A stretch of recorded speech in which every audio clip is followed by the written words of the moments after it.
But also one thing we find out, other than that scandal, we find out that a lot of wrestlers were working injured because they were afraid of, there was no medical insurance. We saw Jesse Ventura try to do a unionized the for better, but the way he went about it, he wanted the talent to just walk out and leave Vince McMahon high and dry with no show at WrestleMania 2.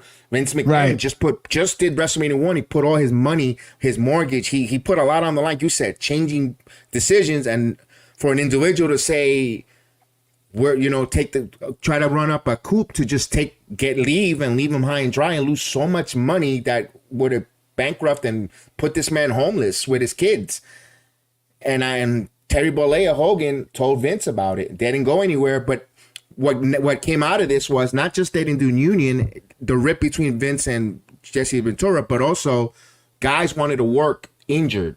We find out that in Philadelphia, Pennsylvania, to be more exact, there's a doctor prescribing painkillers and whatever they need, open pharmacy for these wrestlers to get better and also to heal, and also the anabolic steroids comes out of this doctor in Philadelphia.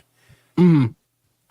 Well, I think it's dishonest to have this conversation, right? Where a lot of wrestling podcasts do this, where they'll go, oh, Vince was forcing these guys to wrestle injured, or he was pressuring them to wrestle injured.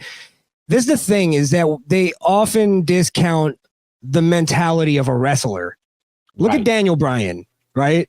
WWE was like, listen, you can't wrestle anymore. You have too many concussions. Your brain is going to get fricasseed, right? Mm-hmm. And Daniel Bryan battled their doctors and battled everybody to get back in the ring. Like it's like that mentality is in wrestlers that I want to go. Like I've seen even a wrestler get injured in the ring and they're like, no, I still want to go. And then they stop the match and the wrestler gets mad that they stopped the match. Like that's part of the game to a degree back then, at least, because there was less regulations. I'm not saying it's good or it's healthy, but there's a level of it that, hey, some of these guys are making a choice to wrestle. And that's just the way the game goes. So, yeah, I'm glad, though, that WWE has put in some of these regulations. Again, we'll get to that a little bit later because it definitely protects these guys. But it's a different time, and that's a big part of this whole docuseries as well. A lot of this was just a different time. You can't judge it on today's standards. It's not fair. It's just not, and it's not logical. Yeah, those rules, different rule set. Look, back then you were 18 and you were able to buy alcohol. And when all this is happening, you were able to buy the 21-year-old limit came later around that, in the just around 90s, I believe, if I'm not mistaken. I could be wrong, but the point is things change, different rules and regulation. When we find out about, like you said, wrestlers injured is because there's an insecurity in the wrestling business. If you need to recuperate of an injury, the next person in that locker room is chomping on the bit to take your spot in the card to move up because you're going to make more money. If you're wrestling and you're providing a entertainment, they're going to book you to a top of the card where you're going to earn more money if you're a main eventer.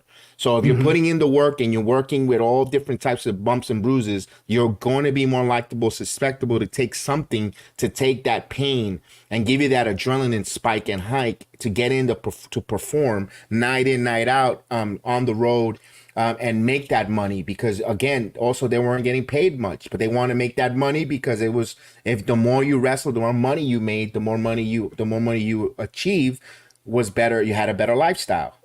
And there's an old saying, out of sight, out of mind. And that's really true, actually. And another saying that was popularized by Daniel Bryan, wrestling fans are fickle. And these wrestlers know that sometimes you only have a moment in the sun and it's just a moment. And they know I have to capitalize on it. Mick Foley did that when he was like, I'm 35. Listen, I could take maybe a couple more drops off of the Hell in the Cell, but I'm going to make as much money. I'm going to charge as much as I can to do that.